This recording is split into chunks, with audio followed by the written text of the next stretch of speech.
అందుకొరకు బోయజ్ అన్నాడు, నా కుమారి, నా కుమారి, వేరే చేనులో పోగమ్మా. లోకంలో చేలు చాలా ఉన్నాయి, బాగానే ఉంటాయి, ఒట్టి అవన్నీ. ఇదే దైవజనుడు భక్సింగ్ గారికి ఇచ్చినటువంటి దర్శనం. ఇదే, ఇంకోటి లేదు.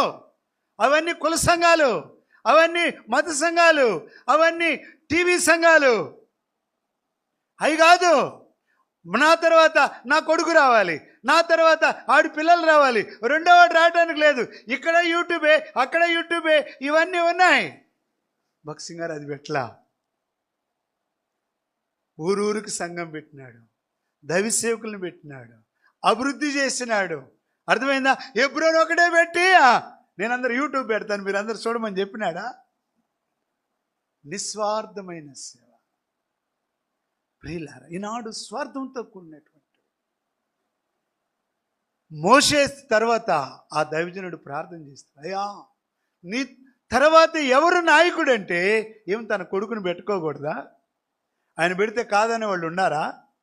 ఇద్దరు కొడుకులు ఉన్నారే. ఒక ఆయన గెర్షోము, రెండు ఆయన ఎలియాజరు, ఇద్దరు ఉన్నారే. క్యాపబుల్ పర్సన్సే. ఏం చేత కదా? నువ్వు చూపించాయంటే దేవుడు చెప్పినాడు. ఏమన్నాడు? ఇదిగో ఉన్నాడుగా నీ పరిచారకుడు. ఎవరు? కనిపెట్టుకొని. ఎందుకంటే ఒక దినాన దేవుని దగ్గర కాలిపోకూడదు.